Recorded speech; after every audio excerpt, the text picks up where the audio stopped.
Excellencies, distinguished guests, dear colleagues and friends. The COVID-19 pandemic has many echoes of HIV, a new and deadly virus with the potential to spread fear, mistrust, and misinformation, but also to spur solidarity and innovation. Over the past 18 months, scientists and health workers have mobilized to work on COVID-19 vaccines, treatments, and care, and the creative community-led solutions to continue the delivery of HIV medicines. COVID-19 is an increased risk for people living with HIV, underscoring the urgency of vaccine equity. The renewed global AIDS strategy will help us meet the grave challenges we face. 10 million people living with HIV are without treatment, and an estimated 6 million people haven't been diagnosed.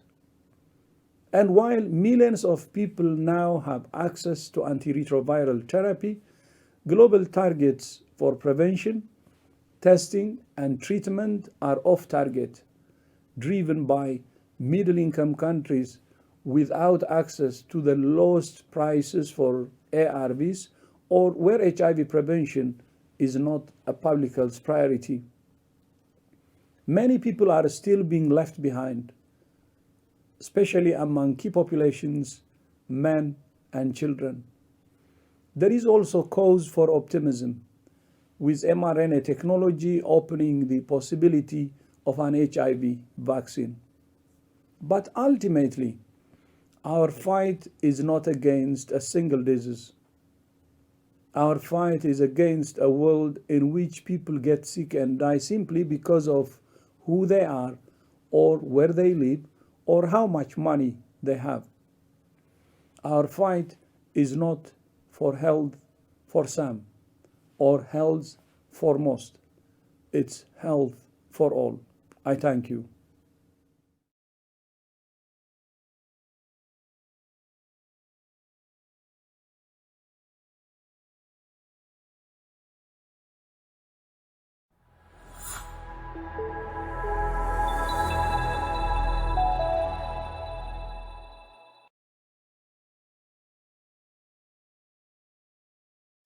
Thank you, Dr. Tedros. As you know, some of the sessions have been pre-recorded, and in the closing of the IAS 2021, I would like to spend a moment acknowledging the tragic floods taking place in several European countries, including Germany, which was heavily hit, with over 160 deaths and still rising. On behalf of all of us at the IAS 2021, our thoughts are with those who have lost their lives, their loved ones, or their homes. Thank you all. Thanks to all of you, the delegates and speakers who joined us virtually and through the Berlin Hub this week. Your engagement at IAS 2021 is a testimony to your commitment to the HIV response. The scientific expertise, analysis, opinions, and commitments you bring to this meeting are what makes it the world's most influential conference on HIV science. As we have seen this week, from formal presentation to first-hand testimonials, this is an exciting moment for HIV science. Although trials were disrupted and attention rerouted this past year in response to COVID-19, the momentum around public health research, policy, and implementation is undeniable.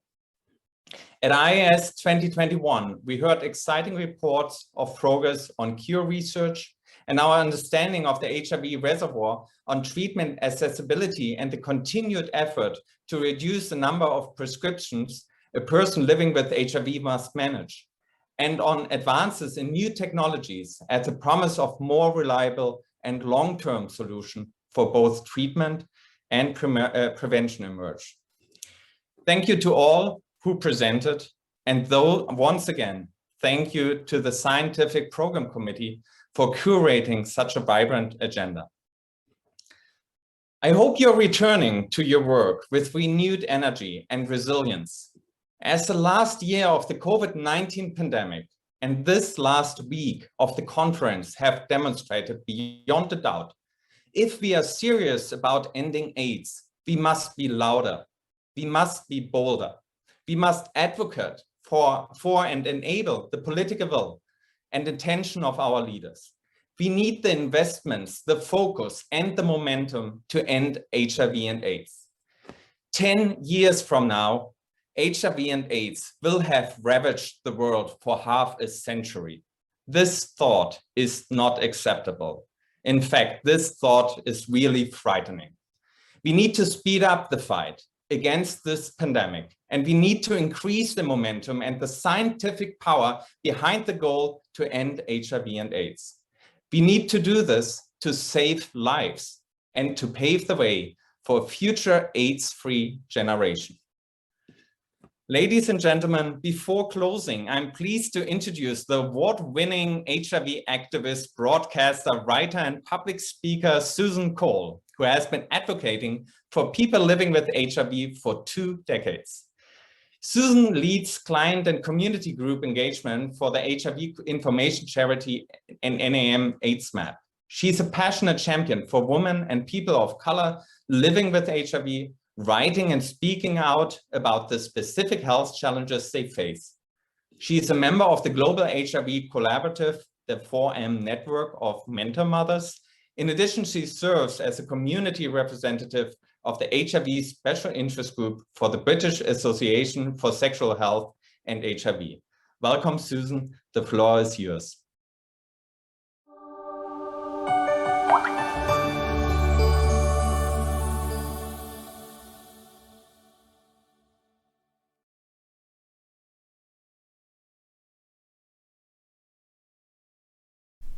This year, we mark 40 years since the first cases of AIDS were reported, the start of the global HIV pandemic fueled by stigma, discrimination and inequalities that has rampaged across the planet. Over this period, over 34 million people have died from AIDS-related causes and 77.5 million people have become infected with HIV. Today, 37.6 million people are living with HIV.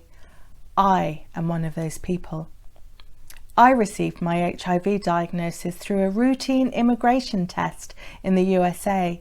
It didn't cross my mind for a moment it could come back as positive, but the doctor, barely able to look at me, shuffling papers, said, "The good news is you don't have syphilis, but the bad news is you're HIV positive. Oh, and you have about 7 years to live." My children were 5 and 7 at the time. I didn't think I would live to see them grow up to be men, but I have, and have had 2 more wonderful children born free of HIV. The reason I am still alive is because of the tremendous advances in science that have given us an arsenal of tools to tackle the HIV pandemic. Highly effective combination therapy means HIV is no longer a death sentence. Many of us can expect to live as long as anyone else, and those of us on effective treatment cannot pass HIV on to our sexual partners. HIV treatment dramatically reduces the risk of passing on HIV to our babies. Today we have PrEP, medication taken by those not living with HIV to prevent infection, and very soon we'll have long-acting injectable PrEP as well as long-acting injectable HIV treatment. But these advances would not have been possible without the tireless activism often led by people living with HIV, combined with policies that follow the science, not get hijacked by ideology and political expediency. HIV activism, emerging from the unremitting deaths to AIDS, public and government indifference and crushing stigma, changed policies and has had a lasting impact on biomedical research. Throughout the pandemic, HIV activists have brought around real change. However, it's not just the science, policies and activism that keeps me alive and in fact enables me to thrive, not just survive with HIV. It's also where I live, my economic circumstances and my ready access to empowering information. The situation is dramatically different for many people living with HIV globally. In 2020, 690,000 people died from AIDS-related illnesses and 1.5 million people were newly infected with HIV. Today, although 75% of all people living with HIV are on treatment, 25% are not. That's 10 million people. 47% of children do not have access to HIV treatment. In 2021, we live in an increasingly fragmented world fueled by inequalities, including between countries and indeed also within them. Women continue to be disproportionately affected by HIV. In sub-Saharan Africa, 4,500 young women are infected with HIV every week. We women with HIV face intersecting forms of discrimination, stigma, criminalisation and gender-based violence. We've seen violence against women during COVID-19 lockdowns spike by up to 500% in some countries. Key populations, including men who have sex with men, sex workers, people who inject drugs and transgender people, are being increasingly penalised in some countries by harmful state criminalisation of behaviours that not merely seem to be stalling the response to AIDS, but actually setting us back. It was the UN high-level meeting on AIDS last month that happens every 5 years to look at the progress that have been made and make resolutions about what must happen next. At this high-level meeting, however, for the first time in UN history, such a resolution was adopted by voting, not passed unanimously, with 4 countries voting against it, breaking consensus on issues relating to human rights, harm reduction and law reforms. The COVID-19 pandemic has shone a light on existing inequalities and have made them worse. As we contemplate in the UK if we'll be given a booster COVID vaccine later in the year, with my children in their 20s now being double vaccinated, many of the most vulnerable and healthcare workers around the world are yet to have a single dose. With an aggressive wave of COVID-19 surging across the continent, it's shocking to think that only 1.2% of people in Africa are fully vaccinated.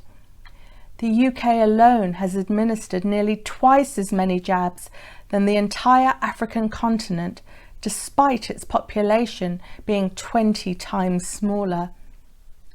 I spoke to a friend in South Africa today who said she really thought we would have learnt the lessons from AIDS in the COVID-19 response, as we're a global community united and connected, but instead we're seeing vaccine nationalism, with countries looking out for themselves, seemingly turning away as others die from COVID around the world, and it's shaken her faith in humanity.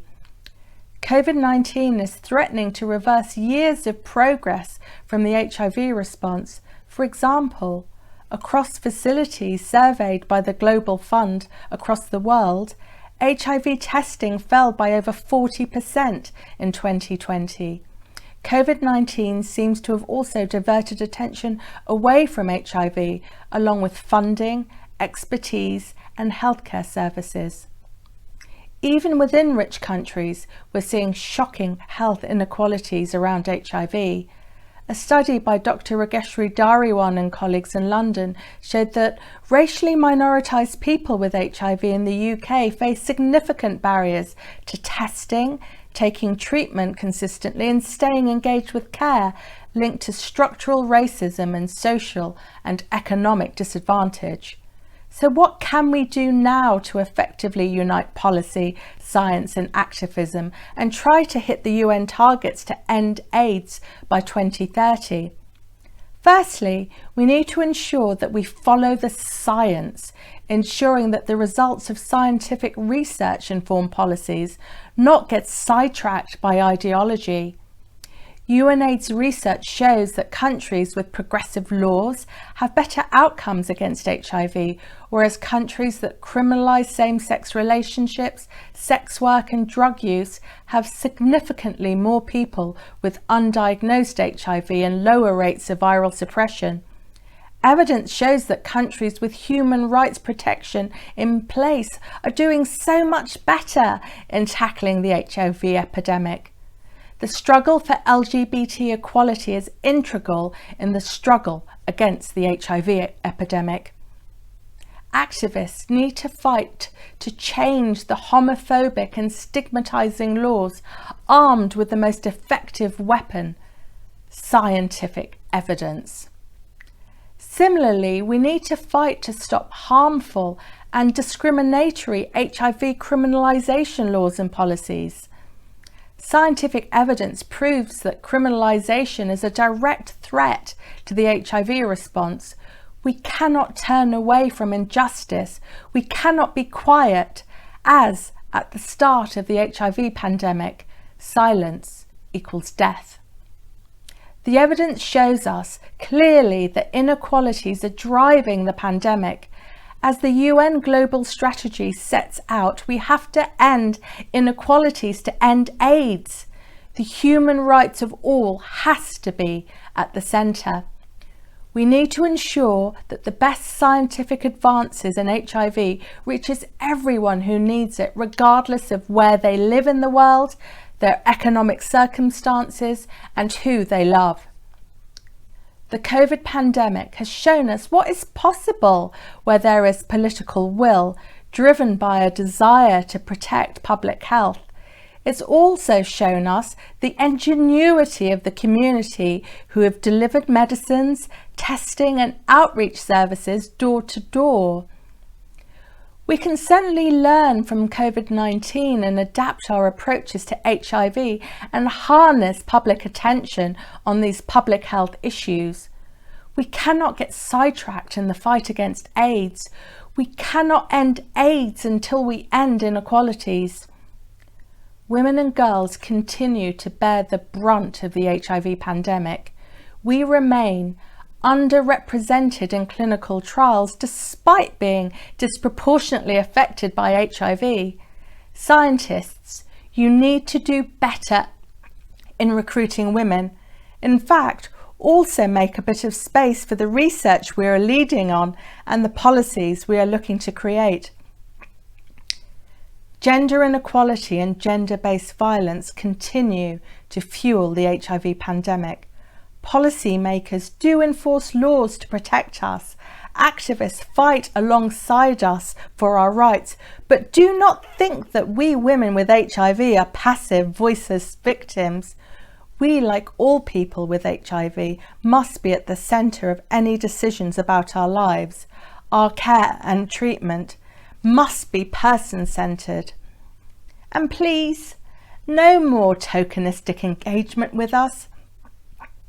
We need meaningful involvement at all stages of research, policy, service design and evaluation. Nothing about us without us. Yes, the scientific advances are wonderful, but we need to ensure that people with HIV are armed with the information about the science and about policies that should be keeping us safe. Knowledge truly is power. Clear, accurate and reliable information needs to get to all people with HIV so we can make informed decisions that are best for us. When I was diagnosed with HIV in 1998 and given misinformation from a doctor about my life expectancy, it was NAM Aidsmap, actually where I work today, that gave me the accurate information I needed and continue to do so as I made decisions about my treatment. Digital devices and platforms can be enormously helpful in empowering people to look after their health, but we must bridge the digital divide and ensure governments recognise the importance of internet access in public health. We must also ensure that all communities can benefit from the results of science. It was incredible to see COVID-19 vaccines produced in record times, and how IAS 2021 has highlighted a promising pipeline of new HIV technologies. But if all communities can't access the results of science, then their public health value will be significantly limited. UNAIDS have reaffirmed the target to end AIDS by 2030. It is certainly an ambitious target, but I do believe that it's possible if we effectively unite science, policy and activism, and importantly, have sufficient funding to bring about significant change. A young poet living with HIV, Bakida Cassada, performed her poem "The Years Flow Through" about the AIDS pandemic at the launch of the UK AIDS Memorial quilt display this month. A stanza haunts me. Who has the freedom to be, to claim their humanity, to define themselves? Funds withdrawn, reallocated, reminding us that progress can slip away. As we stand here 40 years into the AIDS pandemic, we must not allow the tremendous progress we've made slip away. But time is running out. If we act now in finally ending inequalities together, we can be the generation that ends AIDS. Thank you.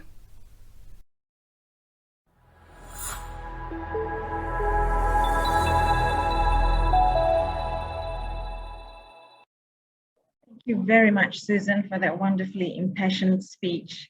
Stigma, discrimination, inequalities, and criminalization continue to be barriers to our quest to end AIDS. And of course, inequalities are also playing out in the COVID-19 vaccination program around the world, as you pointed out. Dear friends and colleagues, thank you very much for joining us in the wonderful few days together at the IAS 2021. And I join Hendrik in sending my condolences to the people of Germany with the recent floods and the lives that were lost. Gratitude to our major industry sponsors, Gilead, MSD, and Viv Healthcare, and for your continued support towards IAS. I would also like to take this opportunity to thank the Scientific Program Committee, the repertoires, the IAS staff members, speakers, and everyone who contributed to IAS 2021. Without them, we would not have been able to put together this wonderful program that you've experienced in the last few days. As we close the conference, I want to remind us all to follow the signs, and in the words of Elvin Geng in his wrap-up session, we have made great progress in the face of adversity of COVID-19. And the global COVID-19 response benefited from 4 decades of HIV science. As we have said before and throughout the week, it's incumbent on us to ensure that HIV science now benefits from global interest and investments in testing, prevention, treatment, and vaccine development. Like a boomerang, we want to make sure that what we send to the world sustains momentum and arcs back to us to catch and throw again. As we've heard throughout this conference, we have unfinished business. We're getting signals of HIV drug resistance, which means we need to work on strengthening our surveillance efforts, and why it's so important to continue to invest in long-acting prevention and treatment tools in the absence of an HIV vaccine. We need to continue to keep our finger on the pulse and to keep looking for better, more reliable tools, keeping in mind that solutions we find may not be one size that fits all. Ours has always been a creative field, and I'm continually impressed by our ability to pivot, and this past year and a half have shown us that HIV science world can quickly adapt. When the world needed a vaccine fast, HIV experts jumped in. When COVID-19 lockdowns threatened HIV treatment and prevention programs, we deployed new technologies and road-tested innovative methods to ensure access for those who need it most. And when COVID-19 derailed our clinical trials and raised questions about the vulnerability of those living with HIV, we immediately got to work documenting its impact. not yet 2 years in, we have produced an impressive body of science examining the intersection of these two global pandemics, as you heard throughout the conference. I'm proud of our movement and look forward to being continually impressed by what we can achieve even under tight restrictions. So let us re-engage in our shared dream to overcome HIV and reunite in Montreal and online at AIDS 2022 next year. I'm going to end with a Malay pantun or a short poem, which goes, kalau ada jarum yang patah, jangan disimpan di dalam peti. Kalau ada silap dan salah, jangan disimpan di dalam hati. Now you all have to get out your Google Translate to see what I have just said. To close our event, we will now enjoy the San Francisco Gay Men's Chorus and Broadway legend, Christine Chenoweth, singing What Will We Hear? Written by Broadway composer Andrew Lipper, the song carries a poignant pedigree. It was inspired by a question that went viral during the COVID-19 lockdown, asking, when we are finally able to sing together again, will it be the voices we hear or the tears? Enjoy, and I look forward to hearing your voices and seeing you all again, hopefully in person at AIDS 2022 in Montreal. Thank you, everyone.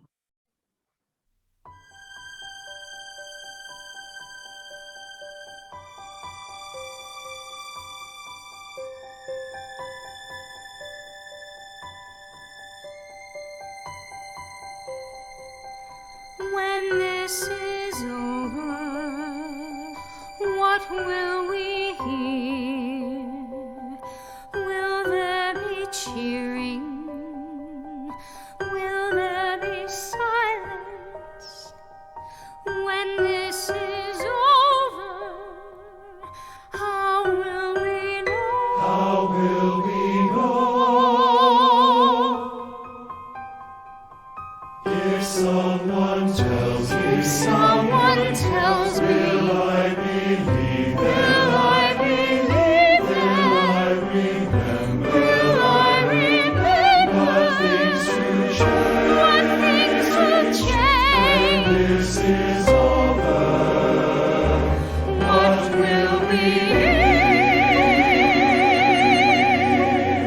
Will it be the sound of singing? Will it be the sound of tears? Will it be the wail of laughter fighting through relentless fears? Will we hear the silenced voices